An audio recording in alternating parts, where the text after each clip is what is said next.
All right, and we're going to continue our lessons with the quadratics and solving. And today we're going to solve with something called the quadratic formula. All right, and so this is another algebraic approach, all right, that we can use because sometimes factoring is really difficult and not everything that is factorable, or excuse me, not every quadratic is factorable, yet it has solutions. And so the quadratic formula allows us to approach those problems. All right, so just to get you thinking a little bit, we got two warm-up problems here. So what I'd like to do is pause the video. All right, solve both of these in any method you would like. Hint, hint, factoring. All right, and solving with square roots. So go ahead and do those two problems. Flip the video back on, and we'll see how you did. All right, so here is my work. So notice, no matter what we're solving, no matter what method we're going to use to solve, we want it to be equal to 0. So notice in A, I had to subtract 5 from both sides, and that gave me x squared minus 7x plus 12. So as soon as I see a quadratic in standard form, I'm thinking area model. Notice there's no GCF, so then I can jump right into our area model. And so once you factor this, you should get x minus 4 times x minus 3. So x minus 4 is equal to 0, which gives you 4. X minus 3 is equal to 0, which gives you 3. Now come over to part B here. Now notice this problem is in vertex form, right? And so here's what you know about solving with square roots. If you do not have a b term, you can always solve with square roots, right? So that means if I do not have an x term. All right, so notice I have a square term and then I've got constant terms. That means you can always solve with square roots. So I still get it equal to 0, right?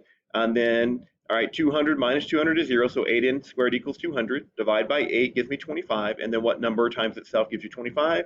Plus or minus 5.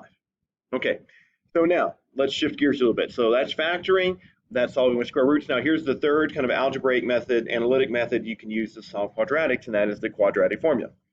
All right, and this works, all right, when you're in standard form. So ax squared plus bx plus c. Now here is the quadratic formula. All right, you need to memorize this. It's just going to help you. All right, so notice that the formula is the opposite of b. So that means whatever b is, we're going to take the opposite, plus or minus, square root b squared minus 4ac, and then we're going to divide all of that by 2 times a.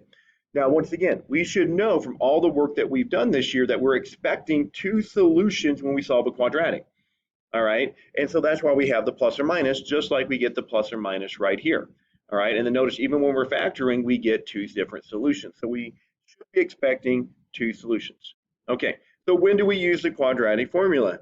All right, okay, so anytime we can use the quadratic formula, right? So anytime we have a quadratic, all right, it doesn't have to be in standard form, all right, but it's not necessarily the most efficient way, all right, if it's not in standard form, but anytime, and then just like before, we always have to check, right?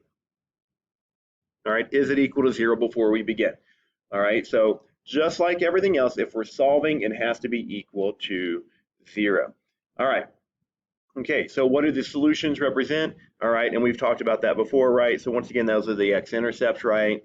Okay, and that's what we're looking for. All right, so now here's kind of the steps that we'll go through, and I'm just going to kind of go through these quickly because then we'll repeat these as we go through. All right, so make sure the equation's equal to 0. We've talked about that all year, okay? So then we have to identify A, B, and C, all right, from, all right, our quadratic, and then we have to plug those into the formula, all right? Now, what we want to do first is simplify everything inside of the radical or the square root here. So we want to simplify this number first, all right, and then we're going to simplify the denominator. Then what we're going to do is split it into 2 equations. We're going to split up the plus part and the minus part. Then we're going to simplify the numerator and then divide by whatever's in the denominator. And then we should always remember, like, how many answers should we get? All right, so we're looking for 2. Now, sometimes we might get 1, all right? Sometimes we might get none, and we'll talk about what that looks like when we're doing the quadratic formula in just a moment. All right, so let's go ahead and flip the page here, and let's look at problem 1 here. All right, so what I've done here for problem 1 is I've kind of got the directions right here for one problem, all right, and then we'll do all the work over here. All right, so now, we want to make sure that our equation is equal to 0. All right, so our equation is equal to 0. So now what we want to do, all right, is identify A, B, and C, and then put those into our formula. So notice A is always the coefficient of x squared, so that's 5. B is always the coefficient of your x term, and then C is always just the constant term, so in this case, negative 17. All right, so remember when we did like negative b over 2a when we were graphing and we still identified c, this is why, just to get you familiar with those pieces of the quadratic. Okay, so now we want to put all of these into our formula here. So x equals the opposite of b. So since b is positive 10, this is now going to become negative 10 plus or minus the square root of, and then it's going to be b squared, so that's going to be 10 squared minus 4, and then times a, and then times c. So times a times c. Now you see how I'm putting parentheses around everything? Do that. It's going to help you with your order of operations and putting things into your calculator. And then notice that's all over 2 times a, which we said was 5. Okay, so what we want to do is simplify two things first. We want to simplify everything in here first and the denominator. And so once again, this is where if I type things well and I have the calculator with the view screen, I can see it. So I'm going to type the inside of my square root just like it looks, parentheses included. So 10 squared minus 4 times 5 times, and then remember negative 17, use the negative key, not the minus key, otherwise you'll get an error. And see, I did not do this right. I didn't close my parentheses. There we go. And then negative 17, close parentheses. Enter. So 440. So x equals negative 10 plus or minus the square root of 440 over, and then now I can do 2 times 5, and that's just 10. All right, so now what I want to do is I'm going to split these into equations because I'm going to get two solutions. So I'm going to do the plus version and then the minus version. So negative 10 plus the square root of 440 divided by 10, and x is negative 10 minus the square root of 440 divided by 10. All right, so now what I want to do, all right, okay, is simplify the numerator and then divide. And I can do that on my calculator, right? Now let's talk a little bit about the calculator. So negative 10, and the square root key is right above the x squared here, and you can see it in the green there. So that means I have to use the second key. So second plus second square root, and then I'm gonna have 440. Now notice what happens when I hit enter here. It gives me this kind of weird looking answer. Now we're not going to talk about simplifying radicals this year. We'll get to that in geometry next year in algebra 2 for sure. So we want a decimal answer. So to get a decimal answer, when I put in my square root here, I'm just going to put a decimal after my 440 and then hit enter, and now it gives me a decimal. Okay. Now that's my, oh, I did not do that right. Let me go back and do that again. So I went negative 10 plus the square root 440 and hit that decimal. All right, and then hit enter, and then that's my answer. Now that's my numerator, and so whatever I get my numerator, then I want to divide by the denominator. So now I'm going to divide that number by 10. And so my first answer is 1.1, and let's just round to the nearest tenth right here. All right, so then I'm going to look at the second number. If it's 5 or bigger, round up. If it's 4 or less, keep it the same. All right, so there's my first answer. And notice this isn't like a pretty number, right? And that's the difference between factoring, all right, and quadratic formula. So quadratic formula really gives us those solutions that are a little less clean, all right? So they're still solutions, they're still numbers, right? But they're not pretty numbers like -2, 1/2, something like that, those rational type answers. So now let's do our second one right here. So I went -10 minus second square root 440. I'm just going to go ahead and put a decimal after that, hit enter. That's my numerator, and then I'm going to divide by 10.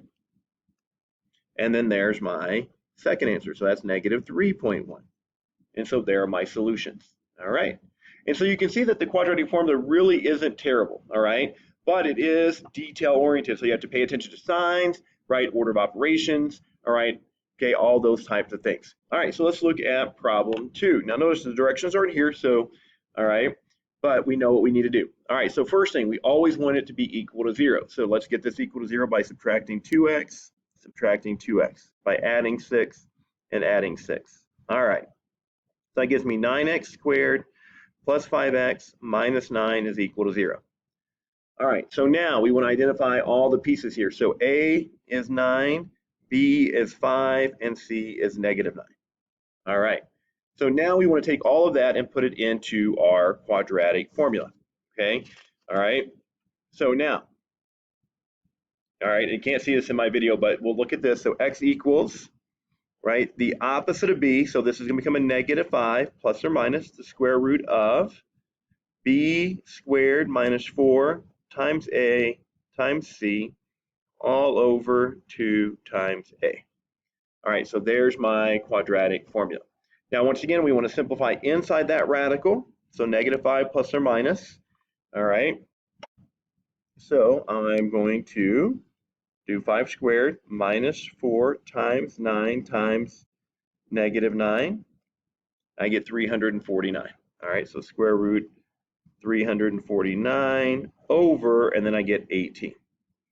All right, so now what I want to do is break this into my two solutions. So -5 plus the square root of 349 divided by 18, and x equals negative 5 minus the square root of 349 divided by 18. And then we just put this into our calculator.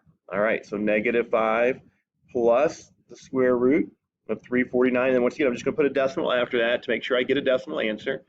All right, you can see that there. And then I'm going to go ahead and divide by 18. And so my first answer there is going to be like 0.8. So once again, 0 point, and then we're going to round to the nearest tenth here. So I'm going to look to my second decimal, 5 or higher, round up, which is the case here. So let's do our second solution here. All right, so this would be negative 5 minus that square root, which is 349. Put that decimal there. And then I'm going to divide by 18. And that means my second solution would be negative 1.3.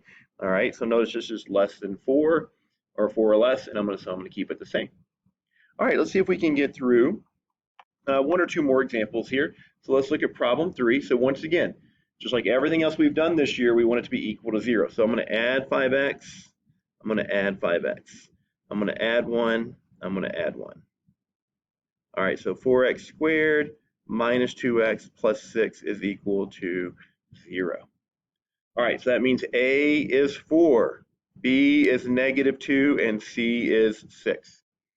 All right, so let's go ahead and throw all those into our quadratic formula. So x equals the opposite of b. Now notice b is negative this time, so that becomes a positive, plus or minus square root of b squared, and that's where those parentheses are important because we want it to be negative 2 squared, minus 4 times a times c. And then this is all over 2 times a.